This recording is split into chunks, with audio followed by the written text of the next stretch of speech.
Right. With that, hold it.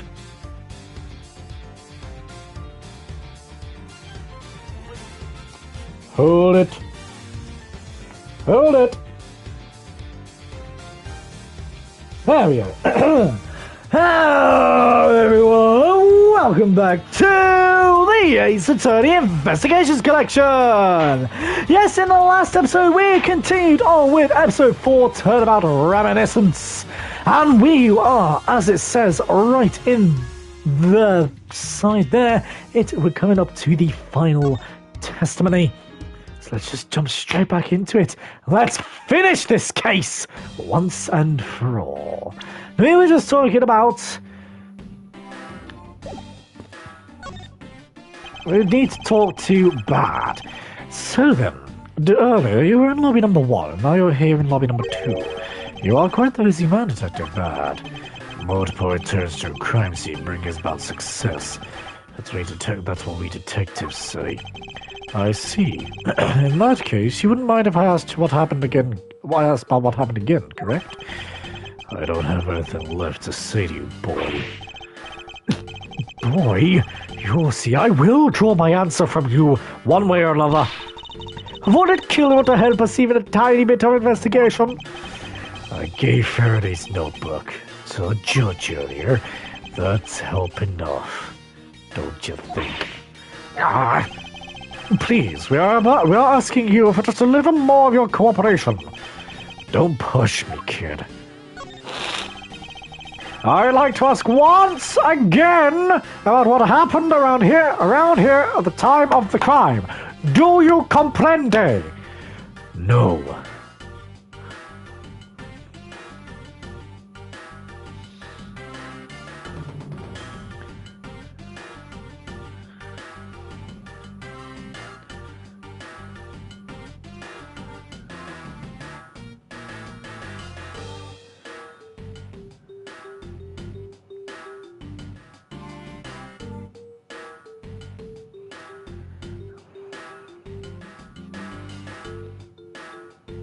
Hang on a second.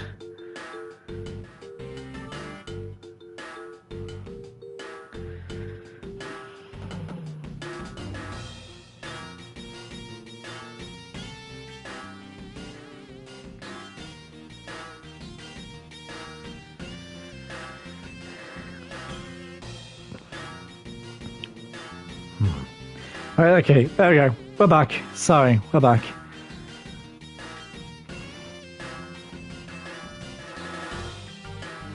I'd like to ask once again about what happened around here at the time of the crime. I refuse to answer. Any more investigating you do will be a waste of time. Besides, how am I supposed to answer questions about things I don't know about? Things you don't know about, but aren't you supposed to know everything? He should. Wait, is it possible? Maybe he doesn't know about the trick behind that piece of evidence. You should try showing it to him. May prove to be the key to getting some answers from Detective Bad. Detective Bad, do you know of the existence of the item in this photograph? Of course I did. It's my job to know everything related to the Yatagarasu case. In that case, let me ask you something. Did you know that the knife that killed Mr. Faraday and this Yatagarasu's key are one and the same? What? That's impossible. Looks like he didn't know after all. This piece of evidence, which we call the Yatagarasu's key, is actually a well-camouflaged knife. Mr. Faraday was planning to use this Yatagarasu's key to prove that Sorel was not the real Yatagarasu. Isn't that correct? I guess so. However, Mr. Faraday had no idea that it was, in fact, a knife. Yeah, I have to admit, neither one of us knew that fact. If neither of us knew, then no one in law enforcement knew either. How do you miss something as big as this? I noticed that since a little while ago, you appear to be searching for something. I presume that this key is what you were searching for. Yeah, that's right. Hang on a second.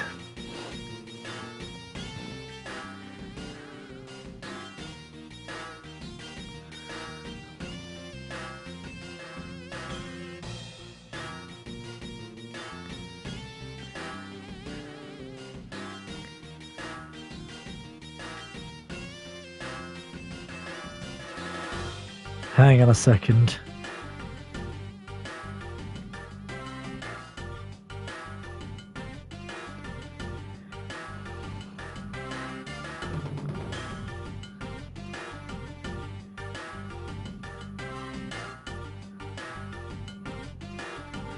There. Okay.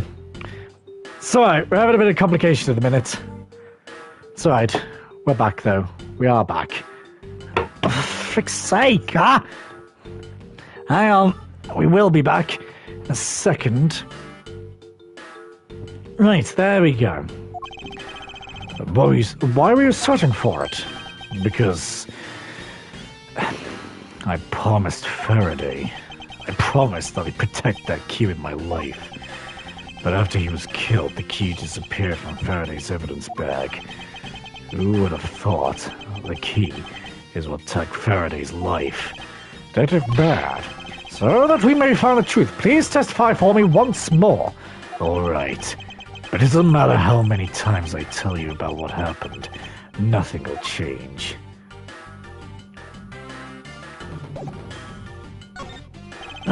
Detective Bad, would you please testify once more about what happened in lobby number 2 and what you experienced in lobby number 1? My answer is still the same. And this is the last time I'm going to do this.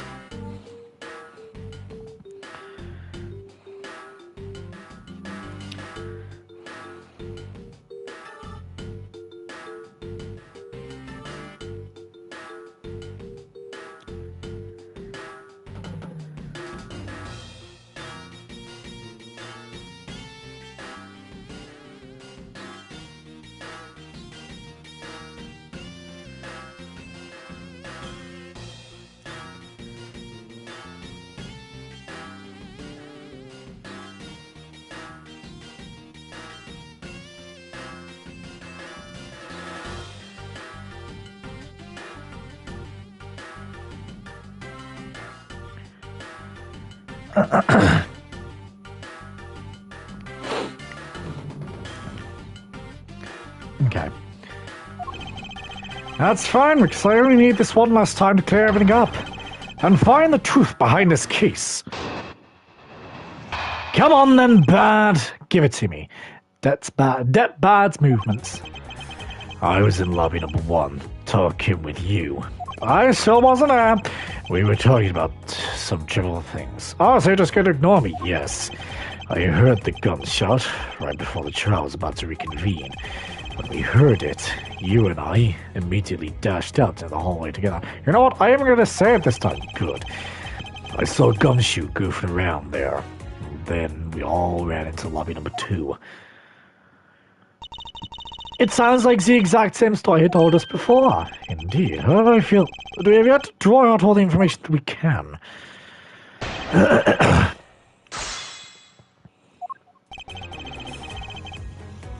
Hold it! Why did Miss Yu choose lobby number 1? Answer me! Who knows? She just said that she had something she wanted to talk to me about. And we walked into lobby number 1 together. That's all. So his answer remains the same as before, I see. I was hoping you could expand on what exactly you were discussing with Miss Yu. Trivial stuff. It was nothing important. That's for me to decide. Alright, I suppose that's for him to decide. Moving on then. Hold it! Until you heard the gunshot, did you notice anything else that was out of the ordinary? I didn't hear any of strange sounds until that gunshot. The gunshot Detective Bad heard really was the one from the murder. I would give that other piece of evidence an entirely different meaning. As you please amend your testimony with that statement just now. Sure. Objection!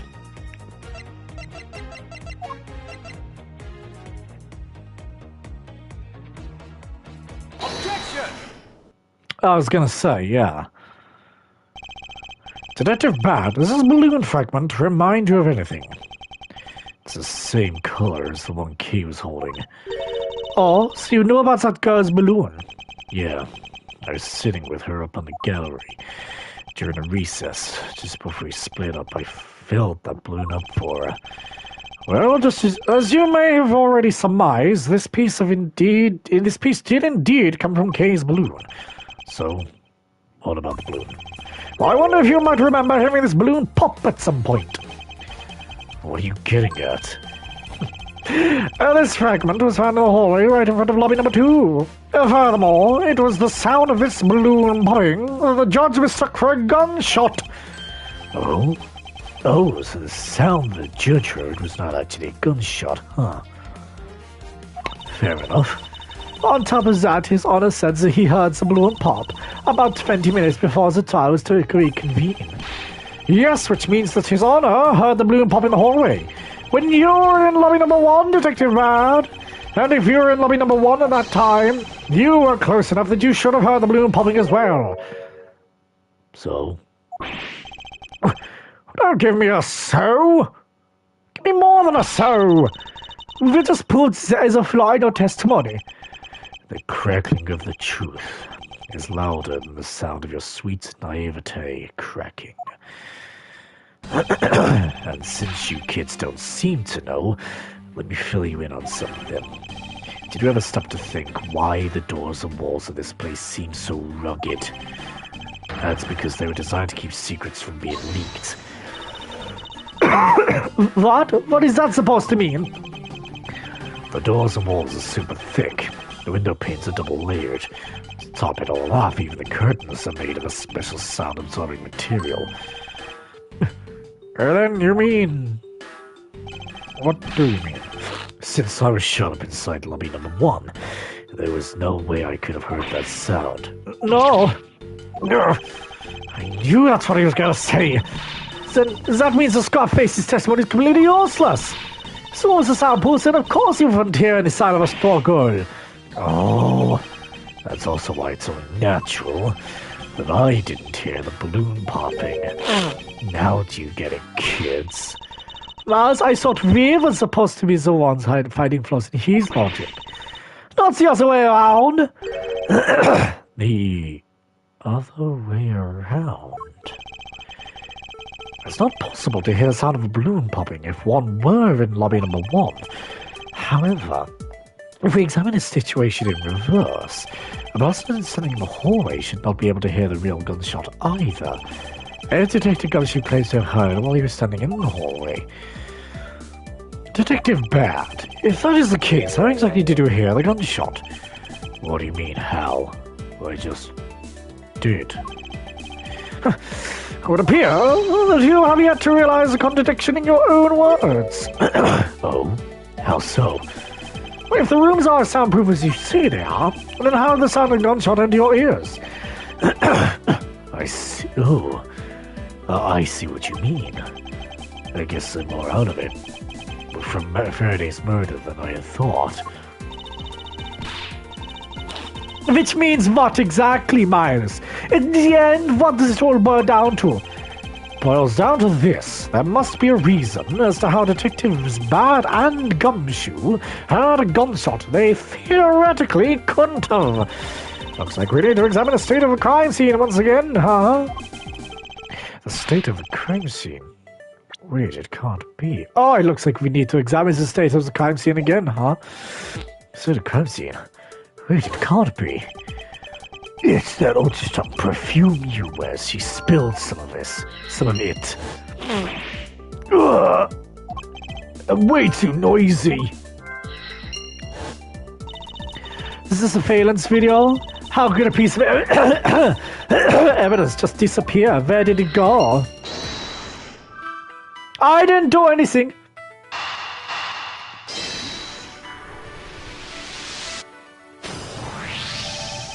It's simply not possible for the killer to have escaped through barred windows.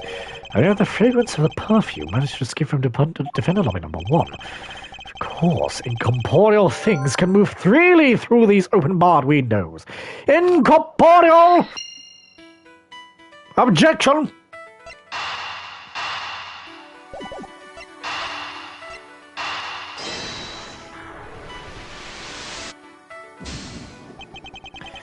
can't see a clear contradiction between these two pieces of information.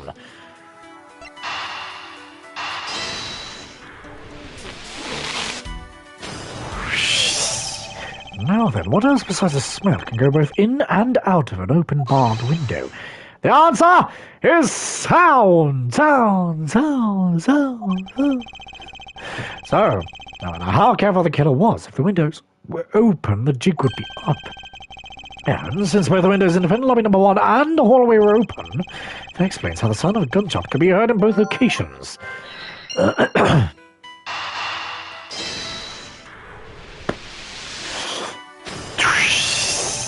missing piece of evidence is a video. It shows the moment in which Mr. Rell killed the embassy staff member. The sound of the gunshot left quite an impression on me when it was played during the trial. The video should have been returned to Mr. Faraday's evidence bag for the recess and brought back here. It disappeared after that time, and it's possible, just possible, the tape is still here in this room. Eureka! Sorry, I just want to say that out loud. The evidence that the missing evidence created for me is the gunshot sound that no one should have been able to hear in the first place. Mars, what have you been thinking about? Stop wasting time thinking, and let's start thinking and looking again. It's not a waste of time to think, but I have figured out where we should look. And where would that be? I believe we should examine the television. The TV? Well, you kids have fun. Go ahead and examine whatever you like. Begin investigation! I would rest until I've inspected every suspicious-looking nook and cranny. It's a video player, and there seems to be a videotape inside. Looks like it. The tape must have stopped on its own when it reached the end. This tape. Could it not be the missing surveillance tape? I suppose, but Detective Bad, would it be alright with you if I verify the contents of this video? Sure. Yeah, go and knock yourself out. Alright, so let's revise this and see what we have. If I remember correctly, the footage of Rel killing the embassy staff member should be at about the 30-minute mark from the start of the tape. Understood. It should be about right. Now then, let's see. This is the footage of Mr. Rel shooting the embassy staff member. I knew it. I knew it. The missing piece of evidence. The surveillance video was here all along. This sound. What's the meaning of this? It appears that Detective Brad has figured out the true source of the gunshot he heard. With this, I think we can figure out the trick behind this double murder. Do you mean to figure it all out, then? Yes, all I have to do now, goodness me, is show what the gunshot detectives Brad and Gumshoe heard was, and through where they heard it from. Fine, in that case, show me what you've deduced. Now, through where they heard it from.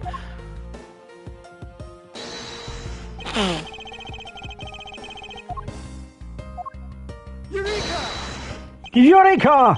If the door and windows of the crime scene, namely this room that we're in, were closed, the killer could have used the gun and no one would have been the wiser. That's true.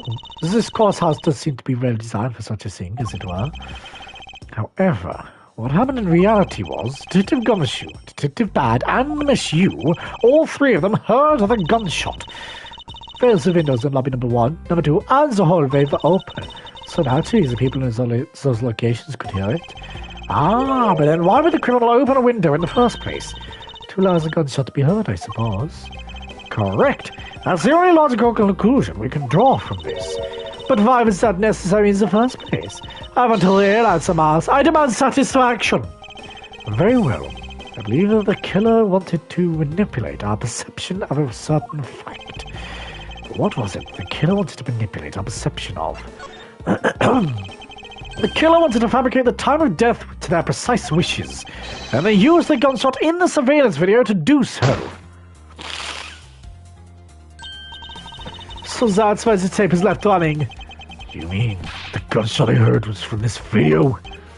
Yes, which means the murders really occurred at an earlier time than we thought. Must have been during the recess, but before Detective Gumshoe was on guard duty, someone who has no alibi for that time period, and planned this crime out in advance. That person is the real killer. Brum. I got all my health back. Thank God. Mr. Edgeworth? Yes, what is it? She was asking for you. She's in the courtroom. She says she's identified the murderer, but that she wants to clarify something. Looks like Miss Yule is still investigating something. Understood. He said I'll be right over. Oh, come along. I want to hear what she has to say. But it appears the time has come to uncover the truth. To be continued. No surprises there. Of course there's no surprises. Always does that. September 10th, 6:15 p.m. District Court, courtroom number 3.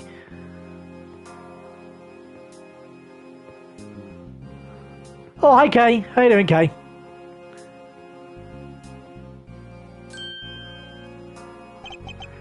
Kay, what are you doing here? Oh, hello, mister. I'm still investigating. The object you're looking for is already... Okay, don't mind him. Please continue with your investigation. Okay, you got it. That's too bad. Haven't you already found what you were looking for? It means I can keep her in the dark just a little longer. Any little task will do. Oh, you're more sympathetic than I thought.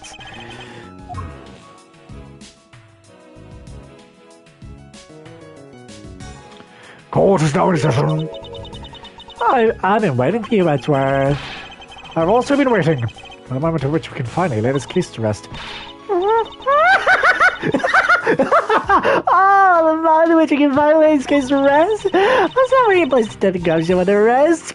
I think we're more than saw this case already. Don't you? We'll see. It all depends on whether or not your logic holds. Ah, I see you even have a viewing gallery. And even Mr. Bad is here. Viewing the gallery? I'm hardly just a bystander. I have a duty to see this case through to the end, no matter how it turns out. Oh, is that right? Anyway, I thought you might like to hear what I say to way to find out. I've taken statements on every single person's movements. During the time when our suspect was in the hallway, I also confirmed that there's no possible route of escape from lobby number 2. Therefore, the killer must without a doubt be Detective Gumshoe. And that's all you have? Yeah, so that's to my conclusion in this case. Sorry, but I beg to differ. At trial, there's always time for a rebuttal, and we are sitting in the court of law. It'd be more than appropriate to follow the rules of court in this case, don't you think? I'm saying like a rugged essential think such a thing. It's alright, I'll play along with your proper testimony. If my logic's correct, then I've already won. All I have to do now is prove it by showing who the real killer is. Misuse argument.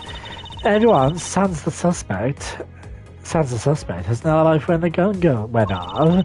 Furthermore, the areas around the crime scene have all been thoroughly investigated, right? I was confirmed that there's a possible escape route from lobby number 2. Jesus, logical conclusion. Detective Gumshoe is the killer. Now that you have your testimony, I expect a good rebuttal, Edgeworth. But of course, there's no need to confront her logic head-on right now. I should instead focus on drawing out any trump cards she has up her sleeve.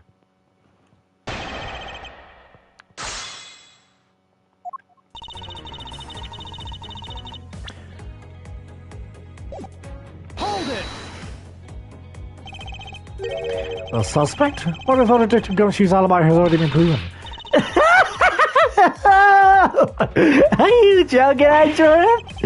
I assure you this is no joke. Look, I know you heard from the judge earlier. The judge was in the hallway and this Friday's daughter. It's just wrong. Yes, that's correct. But see, that was 20 minutes before the real gunshot went off, right? And the problem is, there's no one else who could corroborate what he did since the snacking.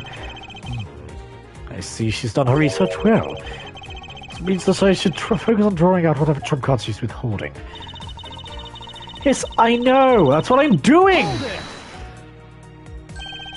Whether they have been thoroughly investigated or not is for me to decide. Squished eyebrows and lines in your forehead and back. Anyway, even if you believe it hasn't been exhausted, the crime scene on the lobby number 2 has no way out than the hallways because she was standing in. And because he claimed to be there, that makes him the only possible suspect. Isn't it also possible that someone escaped through a window into the garden? That's the first place everyone looked, silly. The police aren't a bunch of lazy bums. They look for into every possibility, you know? Isn't that right, Mr. Bad? Yeah. There wasn't a scrap of evidence to suggest someone used one of the windows. There also weren't any footprints or anything in the courtyard garden. Suppose you already did check out everything out that could be relevant to the case. Hold it! Are you absolutely positive that there are no possible routes of escape? Of course I'm sure. Why are you so certain? This courthouse, the place where criminals are brought to be judged. There's an escape route. I'm sure every criminal will be using it to escape. It's just common sense. But to us, let's just use a bit more of it in the future. Hold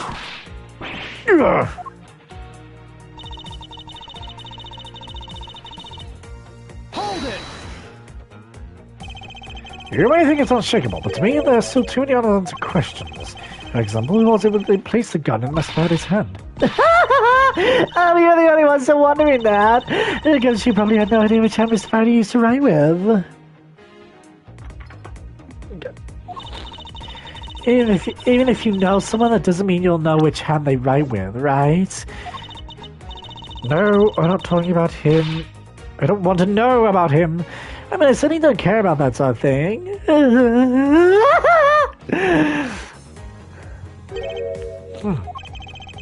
I'm about to let her get a rise out of me with such a flippant statement.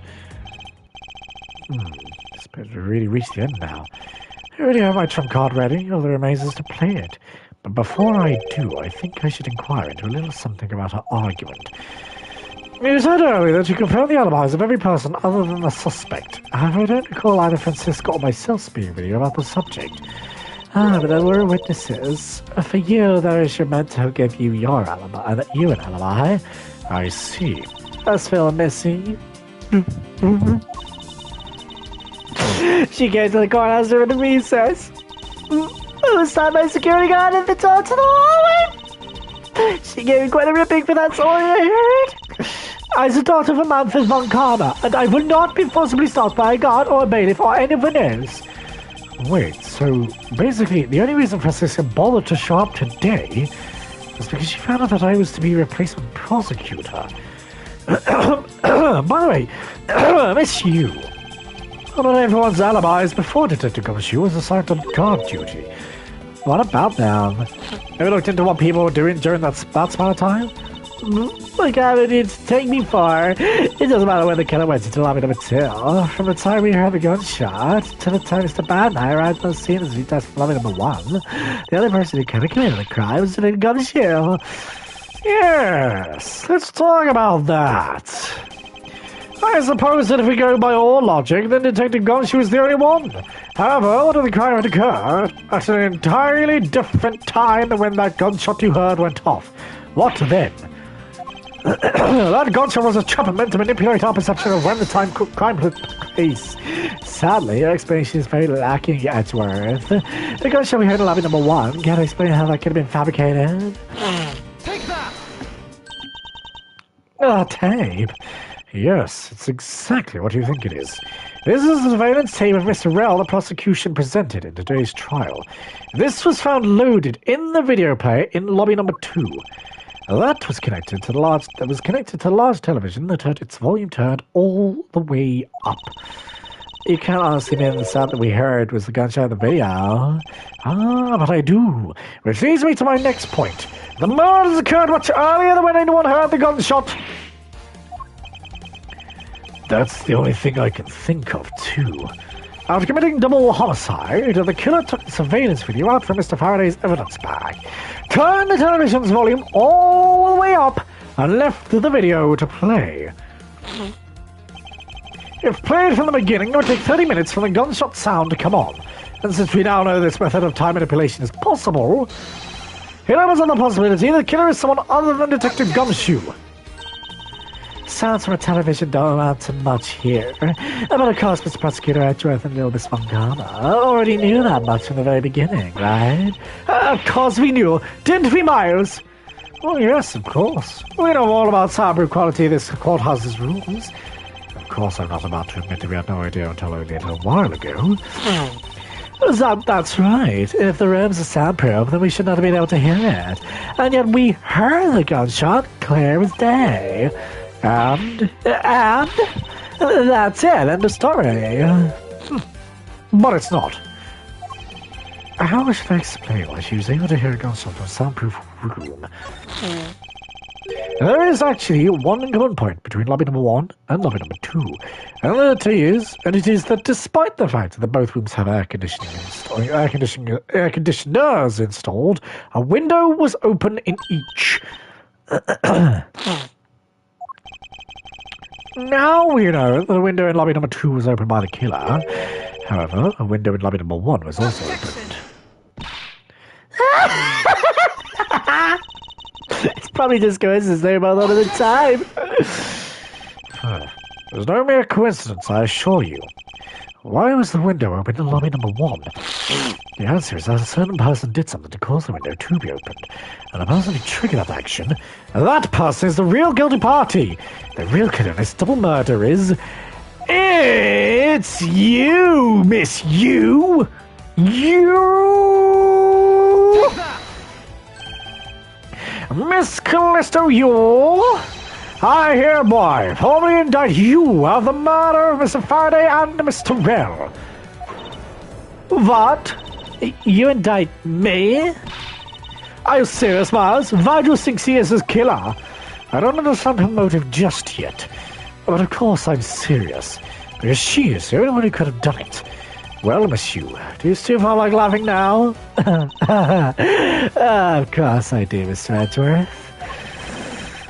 My argument must not be tight enough yet. Although I never thought things would spiral into this. But I'll have you know I'm enjoying this dance quite a bit. I guess this means it's time for my own rebuttal now, right? Miss Yu's rebuttal. You argue that the window was open. However, do you have proof that it was I who did it? Furthermore, do you have proof that the tape was used to commit the crime? Frankly, I'm sorry to you for going around accusing people of murder like this. Especially when logic is full of holes as yours. This is where it really starts.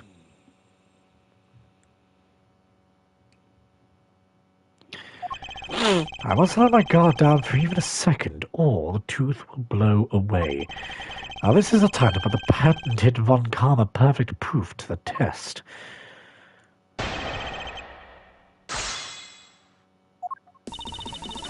You argue that...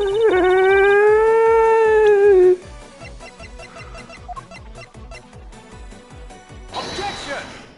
Yes! I was right. Whew. Whew. I'm sure you've seen this before, haven't you, Miss Yu? True, I never knew you into wearing that kind of perfume. Oh, no, sorry, it's not exactly what I'd recommend for boys, you know? This isn't mine. That's right, it's mine, and I received it from Detective Bad, you see. Miss Yu, you can pretend all you like, but we know at least this much is for sure. That you are the one who gave this bottle of perfume to Detective Bad. And that you're surprising her up? So, what about the perfume? While you're in lobby number 1, you made a big show of spilling some of this perfume. That's according to Detective Bad. Oh, I know. You also knew that if you spilled it, he would naturally move to open a window. Come on now, I've already told you that's all just a big coincidence. How do you open the window in lobby number 1? I just left it open, you know? So maybe it's just dumb luck that we heard the gunshot through the window. The timing of when you were going to spill the perfume is something you could control. And the most important fact about this case is when people were made to hear the shot. Furthermore, it would be pointless if you didn't have an alibi for yourself at the time. You mean, Miss Yu, you were the one who called Detective Bad into lobby number 1 when you saw him bring Detective Gumshoe into the hallway. Is that correct? All of today's premeditated events could only have been thought up By you, Miss You. Ah. Oh, you accuse me of murder of the fact that I spilled a little perfume. Well, let me just say this much. I couldn't have killed Mr. Faraday. Would you care to testify as to why? Oh, look, I've had a lot of fun today. Really. But I grow wary of this game of cat and mouse. Let's make the last testimony about this absurd case once and for all.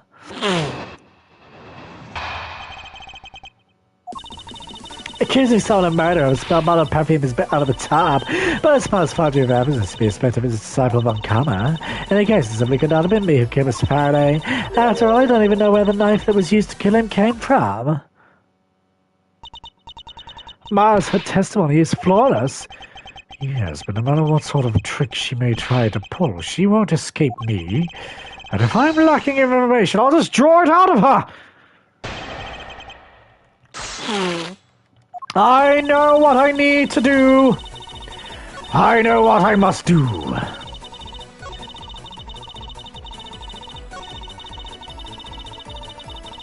Hold it! L1. At this rate, she will inevitably escape. But if she was the one who killed Mr. Faraday, then she must have known about the existence of the knife. I'm sorry, Miss Yu, maybe you weren't aware. However, the knife that was used to kill Mr. Faraday was taken from his evidence bag. Mars, what do you think you're doing?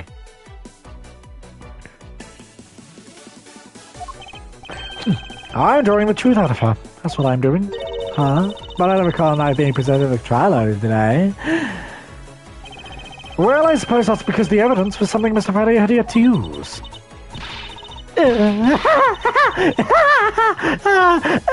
So that's what you're trying to do. Look, why don't you cut it out with the lies? I've already figured you out.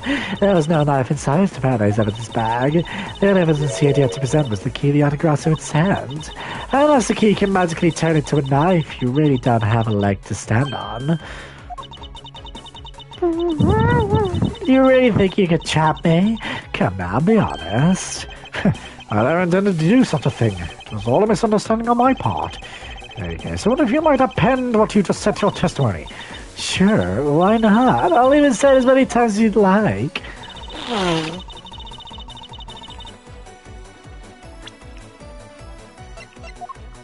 Objection! Miss Yu, I wonder if you might take a look at this photo for me. This is a picture of the key the autographs we sent to the police. However, while it may look like a key at first glance, it in fact has the secret ability to transform into a knife, which means that what was inside Miss Faraday's bag was both the autographs' key and the murderous knife. We knew that the key was inside Miss Faraday's bag, did you not? Yeah. Well, with the autographs' key alone, it's more than possible to kill Mr. Faraday. Yeah. Do you understand now? Just knowing of the existence of the autographs' key, what do you want now? Jesus Christ. Are you done? Are you done applying your makeup? Oh, good. I still haven't had a good look at it. I don't know, showed it to me from that far away. You could just be lying for all I know. You would, even now, still feign ignorance? I'm not feigning anything. Well, we can't have you accused of me of a crime with false evidence now, can we? I mean, Mr. Von Kammer, I've heard some very interesting rumors about him. Are you mocking my papa? Don't you dare sully the good name of my mentor. Now, take a good look. This piece of evidence is more than real. Well, who knew there was such a trick to this thing? Are you satisfied now? Oh, but of course you knew from the very beginning, didn't you? You knew that the knife and the autographs' key are one and the same. Otherwise, someone like you, who isn't a member of the law enforcement, and who would never have been privy to this trick, would have never known about it to begin with. Furthermore, something the autographs you sent to the police, how did you have knowledge as to what it was? You heard it from Mr. Faraday. That was before I told Mr. Raloff, he told me. Oh, that's right. I almost forgot. He also told me about the key turning into a knife at that time, but he didn't tell me about how the key actually transforms. What you're saying is simply not possible. Oh, why not? Because Mr. Faraday himself didn't know about the hidden knife within the key. For within these pages, he mentions nothing about a knife. Oh, I'm not sure he would have written it in his organizer, you know. When something of this importance be better left to oral communication. Unfortunately, that is also impossible, because Detective Bad didn't know about the knife aspect either. Sure. Wait. Detective Bad, yes. What would have been a highly classified information, even within the police force, and it's something that even the lead detective on the case didn't know. Why would Mr. Faraday have felt the need to share such information with the opposition?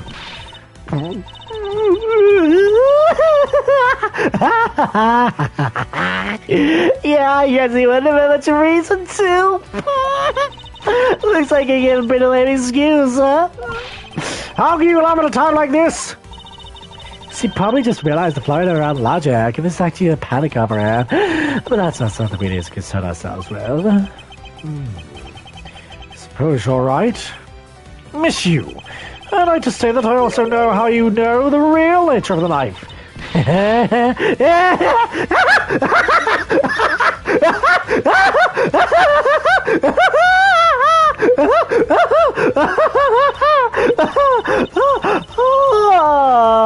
Oh, there you now.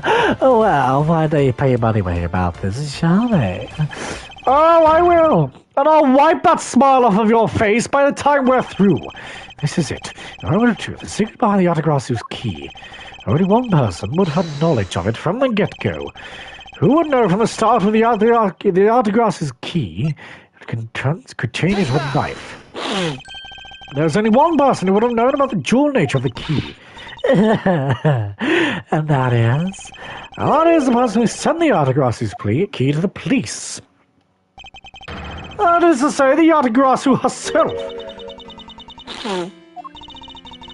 He said, this lies against the Artigrasu. Miss you. You used Mr. Rell to lure Mr. Faraday into a trap, didn't you? You who profess to bear a grudge against criminals. Why? Why do something like this?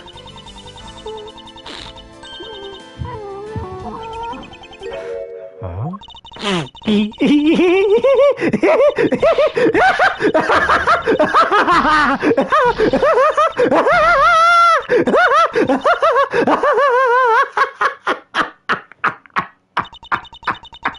Who would have thought that you, a stupid, rocky prosecutor would see Ruby? You're such the biggest chill on my spine right now, Edgeworth. Oh, this feeling of thrill. It's even greater than when I sneak into some place. You killed Faraday? Why? Answer me, Callisto, you. Callisto, you, huh? That's not my real name. Because my real identity is, yes, the great thief Yadagurasu. But let me tell you something, Edgeworth. Mr. Faraday was one difficult man to deal with. For you see, he had discovered my true identity, which is why I had to raise it to the word of law.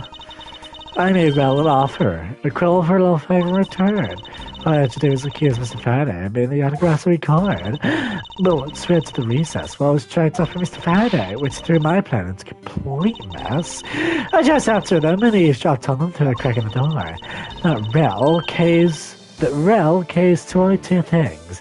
Money and authority, just as all thugs do. I feared my plan was going to be ruined if Mr. Faraday held on to Rell any longer. Plus, if I let them continue on the way that they were, I would have been found out. That's why I had no choice. I had to kill them both. But didn't you say that you despised criminals? But do I really? Have you forgotten about the KG8 incident too? Maybe. What sort of a woman would... So then, it was your plan to kill Mr. Faraday with the very evidence that you sent. Well, I had a good idea of what Mr. Faraday was going to do. I anticipated Mr. Faraday was going to prove that Rel wasn't the Autograsso by using the Autograsso's keys evidence that he would bring it with him, which is why I thought to use the knife portion. With a weapon as well disguised as this, no one would be the wiser, because who in their right mind would think something like this could be a weapon? I casually entered lobby number 2 on the pretext that I had to talk to Mr. Faraday. In order to get with him, I pretended to be worried about something. He then let me hold onto the Autograsso's key, just like that. He never noticed that I had changed the key into a knife inside that plastic bag. And then he didn't have a chance to take note of the knife that took his life. How could you kill him? I knew it for a long time, you know. At the very least, I thought I'd give it a quick and painless down.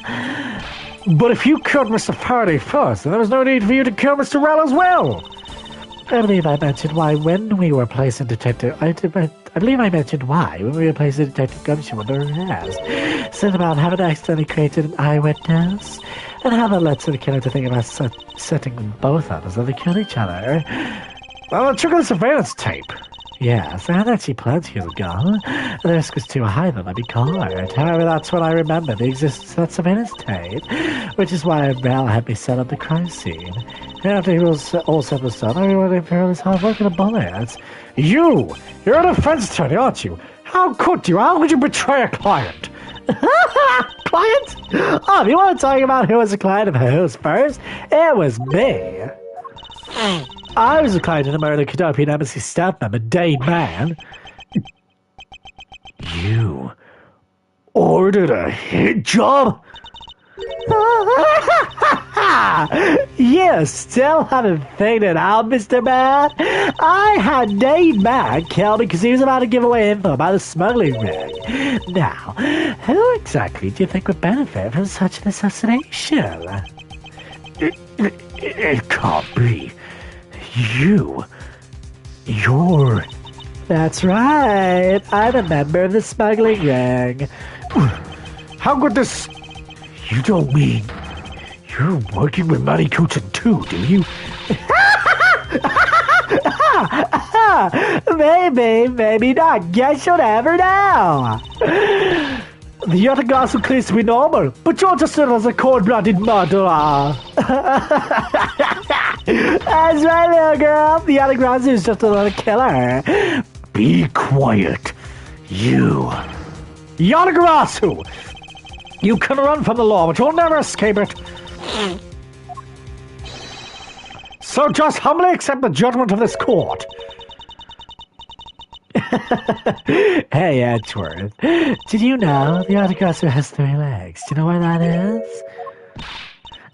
No, let me tell you. It means the Autograsser has more than one basic sharp way to do her work. Whoa! Hi. You really are too naive, Edgeworth. You even handed the Autograsser's key right to me without a second thought. Everything may not have gone according to plan, but I'll still gladly take it. You mean the kid was your real target? Even after I gave you such a great advice, didn't I tell you to always keep a good eye on a criminal? Or you may regret what comes of your negligence.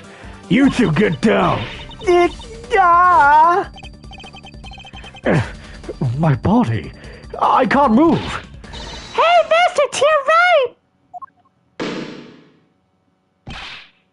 You!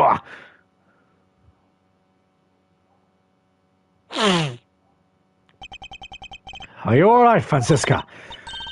I'm perfectly fine, Maz. Her voice is shaking, but it looks like she's unharmed. Where did Kay go? Kay! For fuck's sake! Jesus Christ. What is it with that girl? September 10th, 7 p.m. Courtroom number 3. Sorry, but it looks like she got away. I called the precinct. They should have parameters set up soon. Detective Bad, are you alright? I heard a gunshot. I'm fine.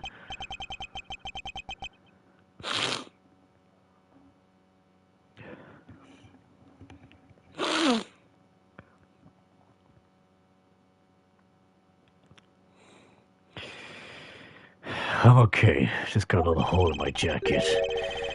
You may say he's fine, but he looks quite shaken. But more importantly, boy, I mean, Mr. Edgeworth, Mr. O'Connor, are you too hurt? I'm absolutely fine. I'm also alright, thanks to Kay. Speaking of Kay, where is she? I don't know. She just sort of disappeared. I'll go look for her. Oh, and, hey, Detective Gumshoe? Yes, sir! Detective Bad, sir! Well, I'm sorry I doubted you. Don't worry, sir. It's not your fault. Well, I lied to you guys too, after all. You heard about what happened from Kay. Long while giving testimony is unforgivable. But, in this case, you're protecting Kay and her feelings. Looks like you just might have what it takes to be a real detective. Now, don't ever lose that detective spirit, okay? You got it, Pops! Pops? Vast Montoni Detective Jobs recently have we? Where does single-handedly destroy the cheery atmosphere with one snarky comment? Now, they should get back to the investigation. I swear I'll catch you if it's the last thing I do.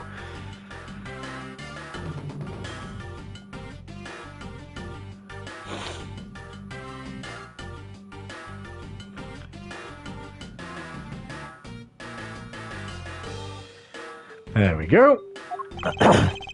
Be careful, Detective Bad, and take care. Thanks. Well, I'm off. Maybe we'll run into each other again someday. Well, let's hope so. Thanks a bunch, pal. You're the best. You really did find out the truth behind everything. Yes, well, I'm glad we solved everything before you were taken to prison. I can't believe how much trouble I caused you with my testimony, Detective Gumshoe. It was no problem, really. I mean, I lied too, so I didn't really help anything. It's really not your fault, Your Honor. Well, even if we didn't have his honest testimony, he thinks that lie would have found another way to get you convicted on her behalf. Yeah, can't believe I was about to get fired during my first week as a detective. Well, as long as you're not fired, you should work hard, give all that you have, and perform your duties well. Oh, and one more thing. Kay left a present for you with me. She did? Oh, what is it? What was it that Kay left me? Proof of their friendship. No.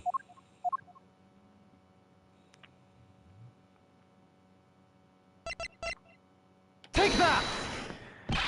It's quite a special Swiss roll.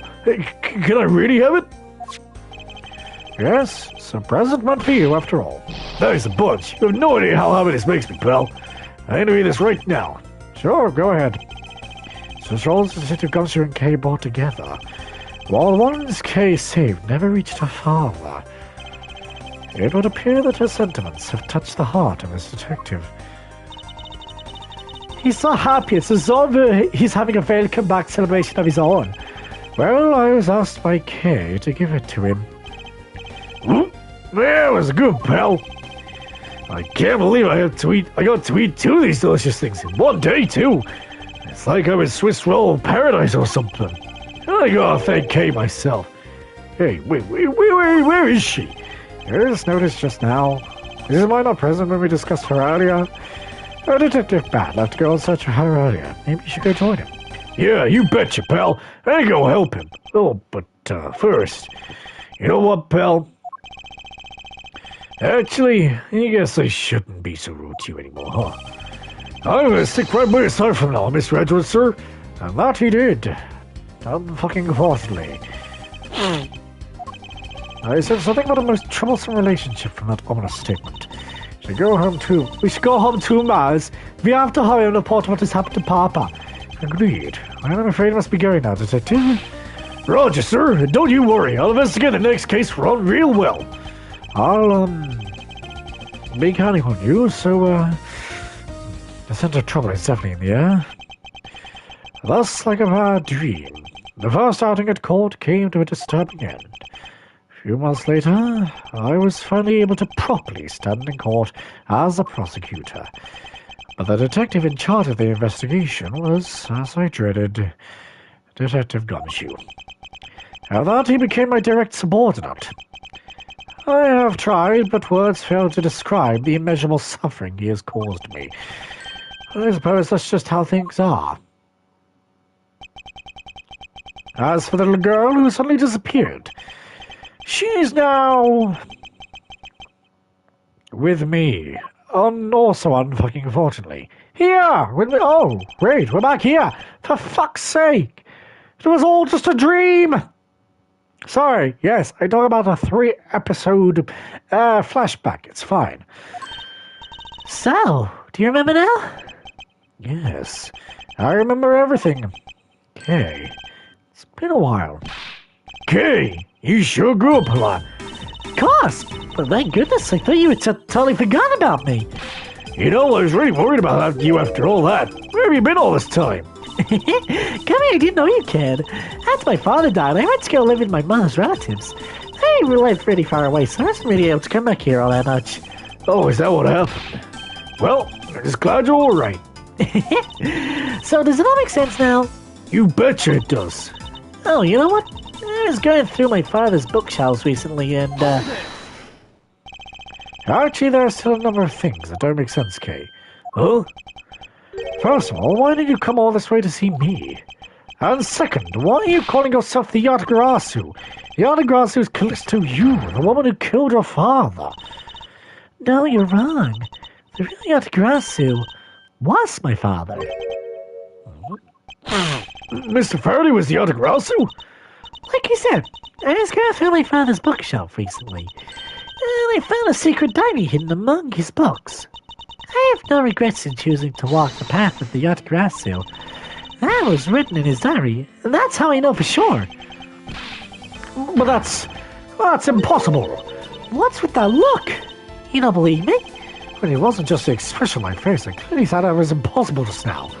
Alright, how do you explain this? It's a way of disarming any security system of the user's choosing. Yep, that's the old thief.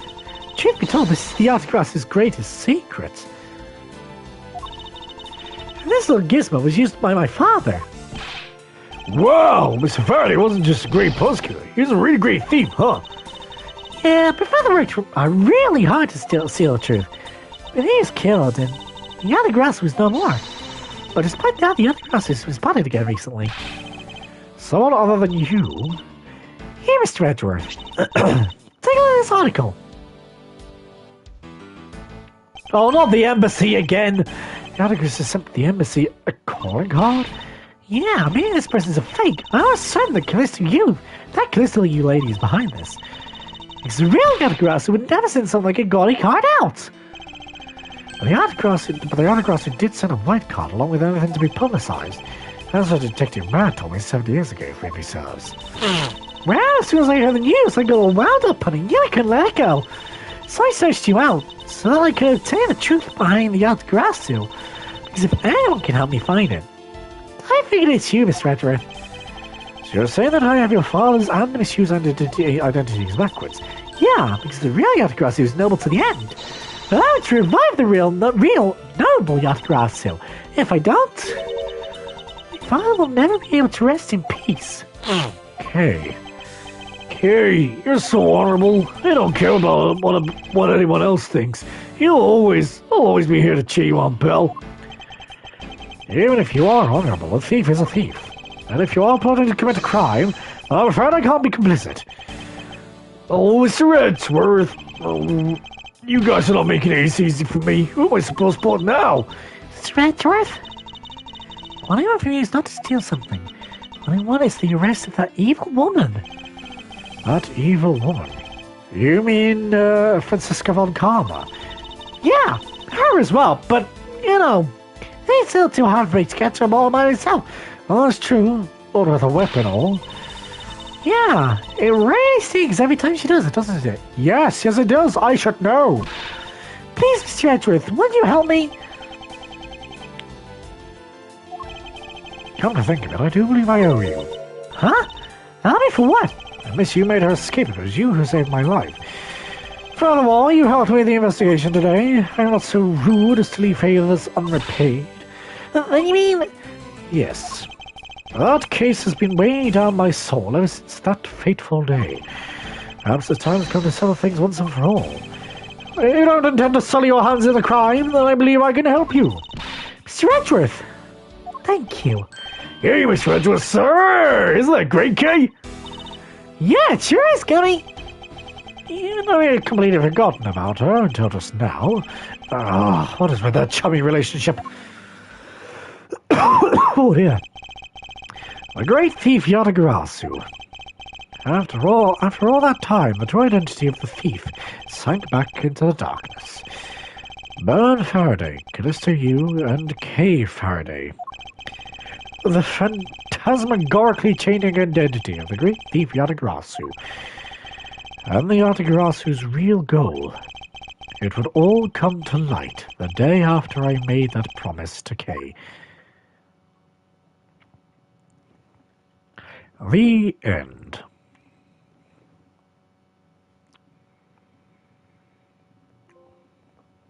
Turnabout reminiscence. Yes, I would like to save my progress. And as always, we're going to move on to the next episode. At least start the next cutscene. Well, cutscene. Episode 5. Turnabout ablaze. Fire! Fire! 2 cards. One of the Black Raven and one of the White Raven. A country torn in 2. One to the west and one to the east. When those two were split, when those which were split were made together again, so that the truth will reveal itself.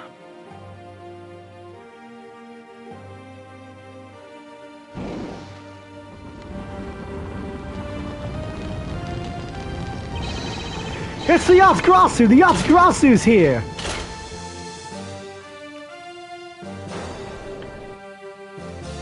The Yatagarasu. You! The cursed Yatagarasu! Kay! You!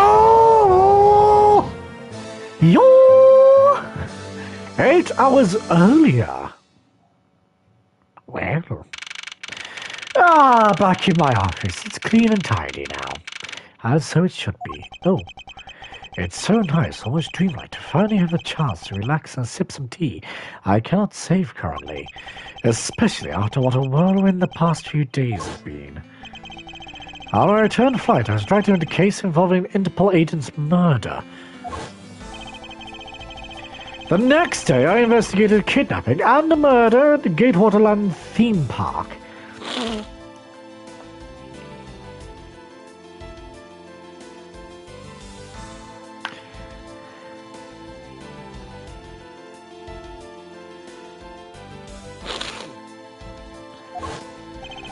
And later that night, a detective's dead body welcomed me back to my office, along with a thief who was out to pilfer files related to a case of 10 years ago. How did I manage to find myself in the middle of so many cases back to back? Well, at least I have today. All I ask is that I be allowed to spend it quietly. Mr. Edgeworth! How did I feel like it was? This is big, I tell you. Hey, what's wrong with you? Where's your enthusiasm? And suddenly the phrase, the fragility of dreams, comes to mind. What are you talking about? The fragile dreams. You don't have any dreams. Come on, let's go. The fake Yatagarasu isn't going to just find herself, you know? Well, if you must know, it's possible that I was paid a visit last night by your fake. Say what? Unfortunately for us, the thief managed to escape. But even now, we're still looking at this criminal. However, I must warn you that we've only had a few hours to search so far, so I must insist that you be patient on this one, Kay. What's with you today? Are you sure you want sleep talking to me right now? Anyway, I got something much more important than that I want you to see. Oh, and that is? Take a look at this! On March 14th, I'll be there to steal your dirtiest secret. That's quite a bold declaration to send to an embassy. I suppose it was inevitable that a newspaper would catch wind of this. The day the card mentions is today. Today, huh? Come on, we gotta hurry. The embassy awaits. I suppose it is quite an urgent matter. However, do you know which country's embassy we should be investigating? Well, it's a really special country, and I'm actually really fuzzy on the details. Never mind that. Where's your energy? Why are you so lackadaisical today? I'm not Kay. You're just too wound up. Well, you should get wound up too. Because this just might be our chance to catch that woman. You mean Miss Yu? The woman who killed Kay's father, Merlin Faraday, 7 years ago.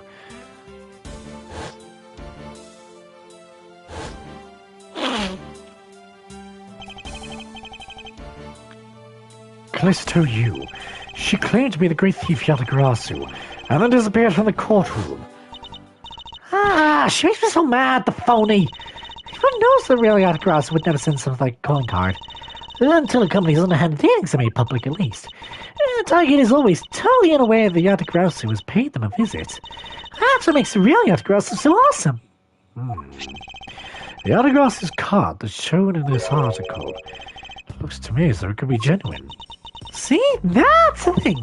Whoever it is, that person is the real deal, but it's not to the Yatagarasu. This isn't clear the woman's involved, then nothing is.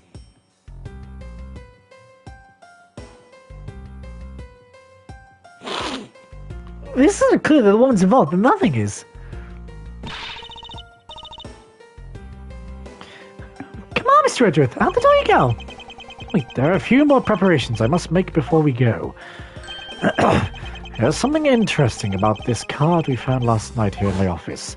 It's of a different colour than the one in the article, which makes me wonder why. What's up? Any reason why you're boring a hole through the newspaper with your eyes? No reason at all. Very well. Seeing as how Miss Yu is also someone of a special nature to me, I agree there's some merit to be found in investigating this. I knew you'd come around. March 14th, 5 p.m. Theatricum Neutralis. By the light of this night's glorious moon, we are ready to embark on a nightly outing. Da, da, da, da, da, da. And this is where our tale begins. Da, da, da, da, da, da, da.